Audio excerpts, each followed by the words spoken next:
ያው ኦርቶዶክስ ቤተክርስቲያን ይሄን ዘምሪልን ምናምን የሚል ወረቀት ይልካሉ በፊት። አሁን ተለውጦ እንገልሻለን፣ እናጠፋሻለን፣ አንለቅሽ ምናምን የሚል ወረቀት። ከዛ እኔ ጌታዊ አበርታኝ። ሰላማችሁ ብዝት ይበልልኝ። አሁን የምነግራችሁ ነገር ውሸት እንዴት ተደርጎ ሲከሸን እውነት እንደሚመስል ለማሳየት ነው። እኔ ፕሮቴስታንት ባወጅኩበት ሰዓት አቡነ ገብርኤልን በተናገሩበት ሰዓት እንዴት እሳቸውን ይናገራሉ፣ ክርስቶስን የሚሰብክ እንዴት ይወቀሳል ብዬ በል ተነስቼ ነው እንግዲህ ወደዚህ የመጣሁት። ወደዚህ ስመጣ ደግሞ ጌታ የገለጠልኝ ነገሮች አሉ።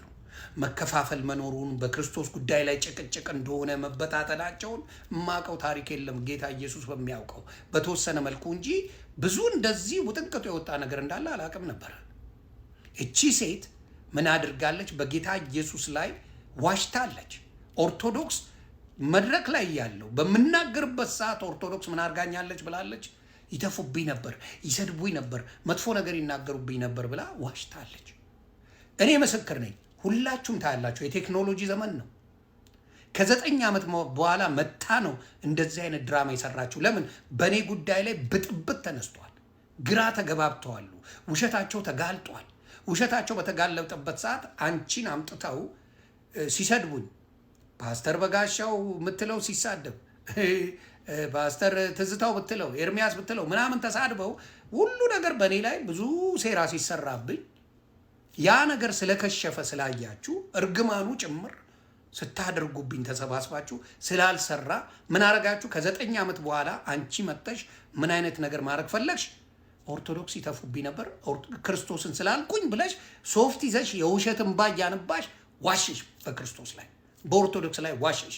እኔ ደግሞ ክርስቶስን በስሙ ልጠመቅ ነው ብዬ ባልኩበት ሰዓት ኦርቶዶክስ ወንድምና እህቶቼ ከጎኔ ሆነው እንኳን ደስ አለ ብለው ስጠመቅ አብረው ነበሩ። እንኳን ሊተፋብኝ፣ እንኳን ሊዋሽብኝ፣ እንኳን ክፉ ሊያደርጉብኝ ክትፎ ሲጋብዙኝ አብረው ያደረጉኝ ኦርቶዶክስ ወንድምና እህቶቼ ናቸው። አየሽ፣ ውሸት አይጠቅምም። በእንባ ያዞ እንባ በማንባት ኦርቶዶክስን ማዋረድ አይቻልም። እውነት እውነት ናት።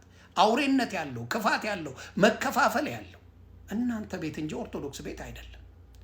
ኦርቶዶክስ ኢትዮጵያ ላይ ብትጠፋላችሁ ደስታውን አትችሉም። ግን የግብፅ ኦርቶዶክስ አለ፣ የራሽያ ኦርቶዶክስ አለ፣ የአርሜኒያ ኦርቶዶክስ አለ፣ የእስራኤል ኦርቶዶክስ አለ፣ የግሪክ ኦርቶዶክስ አለ፣ የህንድ ኦርቶዶክስ አለ፣ የኢራን ኦርቶዶክስ አለ። የሁሉም ሀገር ላይ ኦርቶዶክስ አለ። እንዴት አድርጋችሁ ልታጠፉ ነው? ጭካኔያችሁ፣ አርመኔነታችሁ፣ በተለይ ከኦርቶዶክስ ዲያቆን ነን ዘማሪ ነን ምናምን ብላችሁ ወጣችሁ፣ በብልግናችሁ ወጣችሁ ሰዎች ኦርቶዶክስ ላይ የምትሰሩት ነገር እጅግ እጅግ ይዘገንናል። አሁንም እናገራለሁ። በጸሐፊና ደራሲ ትዝታው ሳሙኤል ተደርሶ ተዘጋጅቶ በተዋናይት ዘርፍ የከበደ እየተተወነ ያለው አዲሱ ቦላሌ የተሰኘው ውሸት የተሰኘው ድራማ እንግዲህ በዚህ ልክ ዮናስ ሙሉ እያፈራረሰው ይገኛል ማለት ነው። ለመሆኑ ለምንድን ነው ያስፈለገው ይሄ ድራማ? አሁን በዚህ ወቅት የተነሳበት ዘርፌ በእንባ ታጅባ የተወነችው አዲስ ውሸትና ዓለም አቀፍ የሆነ ሐሰት የተነዛ ያለበት ይሄ ድራማ ለምንድን ነው ያስፈለገ? ያንን ነው የኦርቶዶክሳውያን ታላቁ ጾም ገብቷል፣ አብይ ጾም። በዚህ ወቅት ኦርቶዶክሳውያንን እንዴት እናብሽቃቸው? በጾማቸው ወቅት ሲሳደቡ ተሳዳቢ ናቸው። ተመልከቱ ምን ያህል በጾምኛ ነን እያሉ ግን የሚሰሩት ስራ የሚል መዘባበቻ ለማድረግ ነው። ይሄ በጣም የሕፃን ጨዋታ የሚታወቅ ነው። እናንተ ምን ጊዜም ኦርቶዶክሳውያንን አታክ ማድረግ፣ ኦርቶዶክሳውያንን ማበሳጨት፣ ኦርቶዶክሳውያን መሳደብ ስራችሁ ነው። በፓርት ነው እየመጡ ያሉ። እንግዲህ ትዝታው ያን ሰሞን ሰምታችኋል። ኮንሰርት ላይ የነበረውን ሂደት እንዲያ ሲሳደብ ሲዘለፈልፍ ሆነ፣ ቀለሜ እንዲያ ሲለፈልፍ ከረመ። ማንም ጉዳይ አላለውም። እዛ ደግሞ ተነሳ። በጋሻው ተረስቶ ነበረ። በጋሻው አለሁ ማለት ጀመረ። እርሱንም እንዲያው የቲክቶክ ሰዎች በልኩ አቀመሱት፣ ዞር አለ ማለት ነው። አሁን ደግሞ ተረኛዋ ዘርፌ ሆናለች። ዘርፌ እጅግ በጣም ተረስታለች። እንደምታውቁ ጸጋዋ ጎድሏል፣ ጸጋ ወጣለች። ከምንም ጉዳይ ያለላ ሴትዮ አሁን ሊደበደብ ነበር፣ ሊገሉኝ ክፍጥሶ ኢየሱስን በማለቴ በሚል ስትቀደድ ኖራለች። ለመሆኑ ኢየሱስ በመጥራትሽ ማን ያሳወቀሽ ኢየሱስ የሚለው አፍ መፍቻ እኮ የሰጠሽ ይቺ ኦርቶዶክስ ቤተክርስቲያን ናት። ዘራፊዋ ዘርፌ ኦርቶዶክስ እያለች ኢትዮጵያ ውስጥ በአራቱ ማዕዘን ዞረን አገልግለናል። በአሜሪካ በ50 ስቴቱም ሄደን አገልግለናል። በአውሮፓ በቃ ያልሄድንበት ቦታ የለም። በቃ የማገልገል ጥግ ድረስ ሄደናል። በዚህ ማንም የሚስተካከለን የለም ብላለች። በጣም ግን የሚገርማችሁ በዚህ ሁሉ የአገልግሎት ዘመኗ አንድ የማታውቀው ጸሎት አለ። ምን እንደሆነ ታውቃላችሁ?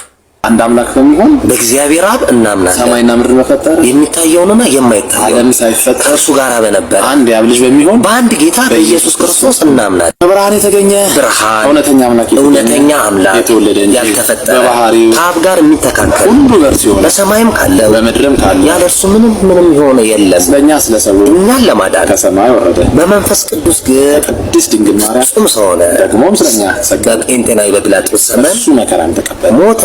በሶስተኛውም ቀን ከሙታን ተለይቶ ተነሳ። በቅዱሳት መጻሕፍት እንደተጻፈው በክብር በምስጋና ወደ ሰማይ አረገ። በአባቱም ቀኝ ተቀመጠ። ዳግመኛም በምስጋና ይመለሳል፣ ለሕያዋንና ለሙታን ለመፍረድ ለመንግስቱም ፍጻሜ የለውም። በመንፈስ ቅዱስም እናምናለን። እርሱም ጌታ ሕይወትን የሚሰጥ አብ የሰረጸ ከአብና ከወልድ ጋር በአንድነት እንሰግድለታለን፣ እናመሰግነዋለን። ከሁሉ በላይ በምትሆን ሐዋርያት በሰሯት በአንዲት ቤተክርስቲያን እናምናለን። ኃጢአት በሚሰረይባት በአንዲት ጥምቀት እናምናለን። የሙታንን መነሳት ተስፋ እናደርጋለን። የሚመጣውንም ሕይወት ለዘላለሙ አሜን። ይህንን የሃይማኖት ጸሎት ብታውቅ እንዲህ ባላለች ነበረ። መዳን በሌላ በማንም የለም ይላል የመጽሐፍ ቅዱስ። የእኛ ቤተክርስቲያን ደግሞ በቅዱሳን አማላጅነት፣ በማርያም አማላጅነት፣ በጻድቃን አማላጅነት አልፎ ደግሞ ሲሄድ ደግሞ ሰው ሲሞት በፍህታትም ይድናል ትላለች። ለማንኛውም ኦርቶዶክሳውያን መልካም የዐቢይ ጾም ይሁንልን። ወይዘሮ ዘርፌ ደግሞ መልካም የሽቀላ ዘመን ይሁንልሽ። ዘርፌ ከበደ ከዛሬ 10 ዓመት በፊት ኦርቶዶክስ እያለሁ እንትን ነበር። አሁንም ከዛሬ ደግሞ ከ20 ዓመት በኋላ ስጠይቅ ኦርቶዶክስ እያለሁ እድሜ ሰጧት ከ50 ዓመት በኋላ ምርኩዝ የሚይዛ ሸምግላ ወገቧ ጎብጣም የሚሆን ነገር ትባል ኦርቶዶክስ እያለሁ እንደምትል ግልጽ ነው። እነዚህ ሰዎች ትዝታው፣ ቀለሜ፣ በጋሻው፣ ዘርፍ የሚባሉ ሰዎች ኦርቶዶክስ ካላሉ መሸቀል አይችሉም። እንጀራ ቆርሶ መብላት አይችሉም። ኦርቶዶክሳዊት ቅድስት ቤተክርስቲያን ቀይ ወጥ ናት ለነሱ፣ ምንቸት ነች፣ ክትፏቸው ናት። እሷን እየተናገሩ እሷን እየተሳደቡ ነው ምግብ የሚያበስሉ። የትኛውም ወንጌል ሰብኮ አያውቅም። በአዳራሽ ቦታ የላቸውም። በየትኛውም አዳራሽ ገብተው አያገለግሉም። እንደማገልገል ወንጌል በነገር የለም። ወንጌላቸው ኦርቶዶክሳዊት ናት። አሁን የሆነ ሽቀላ ስትነጥፍ ገንዘብ ሲያጥራቸው ይወጡና በየፖድካስቱ በየአዳራሹ ይገባና ኦርቶዶክስን መዝለፍ። ይሄ የሚያስደስታቸው አካላት ደግሞ ጊፍት ይሰጣል። አይዟችሁ ይባላል። ዓላማውም ኦርቶዶክሳዊት ቤተክርስቲያንን ለማፍረስ የሚደረግ ጥረት ነው። በክርስቶስ ደም መሰረት ላይ የታነጸች ቤተክርስቲያን አይደለም በእንደዚች አይነት በልቶ አዳሪ ወሽካታ ሴት ቀርቶ የአጋንንት ጭፍሮች ያልቻሏት እነ ኔሮን ቄሳር እነ ድምጥያኖስ ያላጠፏት እነ ግራኛ አህመድ ያላጠፏት ቀርቶ ይቺ ሴት በፍጹም ይሆን አይደለም።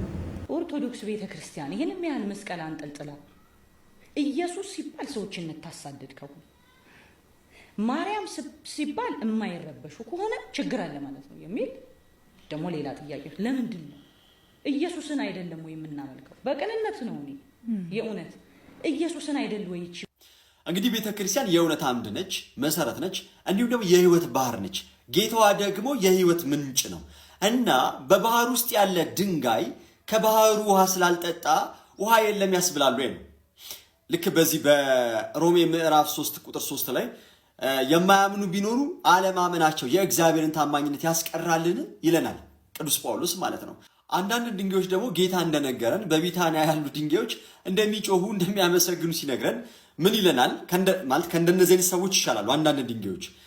በዚህ በሉቃስ ወንጌል ምዕራፍ 19 ቁጥር 40 ላይ እላችኋለሁ እነዚህም ዝም ቢሉ ድንጋዮች ይጮሃሉ። ተመልከቱ፣ የቢታንያ ድንጋዮች እንኳን ስለ ክርስቶስ ይጮሃሉ። ደግሞ ኢየሱስ ስላልኩ ተገፋው ትላለች።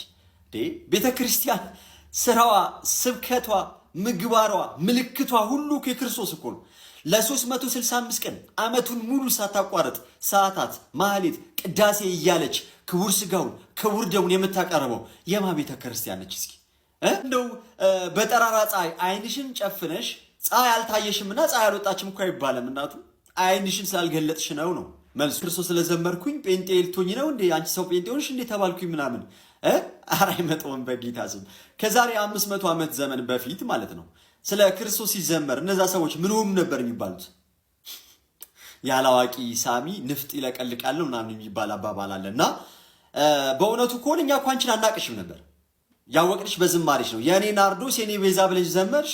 እኛ ደግሞ የኛን ቤዛ የተዘመረለትን መዝሙር ካሴቱን ገዛን፣ ፈመስሽ፣ በየአውደ ምሕረቱ መዘመር ጀመርሽ። ከዚህ የተለየ ነገር አለ እህታችን? አናቅሽም ነበር እኮ። ስለዚህ ያወቅንሽ ራሱ ስለሱ ስለዘመርሽ ነው። የሚያስገፋና የማይፈለግ ነገር ቢሆን ለምንድን ነው ዝማሬዎች በዛ ያክል የተሸጡት? ለምንስ ነው ሰው ላይ ሰማሽ? ለምንስ ነው የታወቅሽው እንልሻለን ማለት ነው። ስለዚህ ዝማሬው የተወደደ ስለሆነ ነው። አንቺም የተወደድሽው የታወቅሽው ነው። እንደ እውነት እንነጋገር ከተባለ አንድ ጊዜው የጌታን ቤተክርስቲያን ጥላት ወጣለች። ሰው በሰው የተጀመረ ቦታ ላይ ያለሽው እና የትኛው ተቋም ላይ ያለሽው? ክርስቶስ ኢየሱስ ለዓለም ሁሉ ሞቷል የሚለው ወይስ አይ ለተመረጡት ብሎ የእግዚአብሔርን ምሕረትና ቸርነትን የማያሳየው ጌታ ጋር ያለሽው?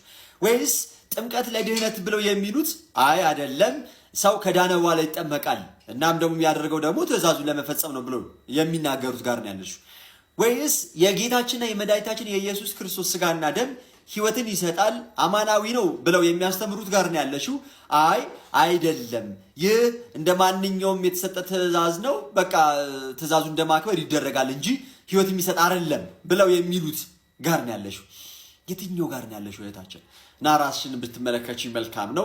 ቤተ ክርስቲያን ስሟን ካላነሳሽ እንጀራ ልቤ እንደማቺ እናውቀዋለን። እዛም አካባቢ ያሉት ሰዎች ደግሞ ለእናንተ የሚያጨበጭቡላችሁ፣ በተለይ ከዚህ ወተናል ብላችሁ ለምትሉት የሚያጨበጭቡላችሁ ወይም ደግሞ ጎበዝ የምትባሉት እንደው የሆነ የምትናገሩት ጥሩ ትምህርት ኖሮ ሳይሆን የሚጠሏትን ቤተ ክርስቲያንን ስለምታሙላቸው ነው። ሰው እግዚአብሔር አምላክ ልቡን ይስጣችሁ። እቺ ቤተ ክርስቲያን ግን ትላንት እርሱ የጀመራት ነች፣ ዛሬኛ ጋር የደረሰች ነች። እስከ ዓለም ፍጻሜም ደግሞ የማይለያት ሁሌም የሚጠብቃት አንዲት የሆነች ቤተ ክርስቲያን አለችን እና ይህችን ቤተ ክርስቲያን ደግሞ የክርስቶስ ስለሆነች ሁልጊዜም በእሱ ትጠበቃለች።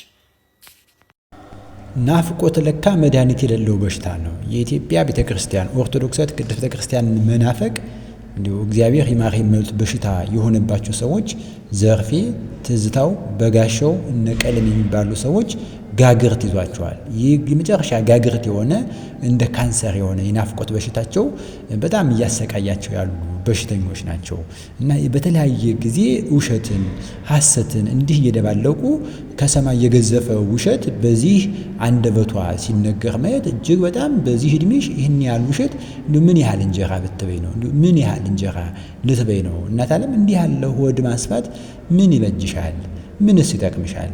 እውነትን ብትናገሪ አይሻልሽም ወይ? እንዲህ እውነቱስ እንኳ ባይቀር ዝምታ ማንን ገደለ? ያው ሽቀላ ስለሆነ ዝምታ ደግሞ አያስፈልገውም። በእርግጥ እየሸቀልሽ ነው እና እንደተባለው መልካም ሽቀላ ይሁንልሽ። ዘርፈሽዋል፣ እንግዲህ ዘርፈሽዋል። ይህንን ውሸት፣ ይህንን ፕሮቴስታንት ዝብ በደንብ ዝረፊው። አይዞሽ፣ ይመችሽ፣ ቸብቸብ አድርጊው። እንግዲህ ምንም ልንል አንችልም። እግዚአብሔር በእውነት በምሕረቱ ያስባችሁ፣ ከዚህ ከናፍቆት በሽታ ይገላግላችሁ። ዘወትር እንደተሰቃያችሁ ነውና የኢትዮጵያ ኦርቶዶክስ ተዋሕዶ ቤተክርስቲያን እንግዲህ እንዲህ ናት። ጠላቶቿ እንኳ የሚናፍቋት የጠላን ናቸው የምትሏት ሁሉ ወጣን ተናት የምትሉ ሁሉ ታዲያ ወንጌል ክርስቶስ ኢየሱስ ካልተሰበከ ምን አስለፈለፈሽ? የያሽውን ኢየሱስ ክርስቶስ ለምን አሰብኪም? የለማ እውቀት የለም፣ ወንጌል የለም። የያሽው ኢየሱስ ሌላ ነገር ነው።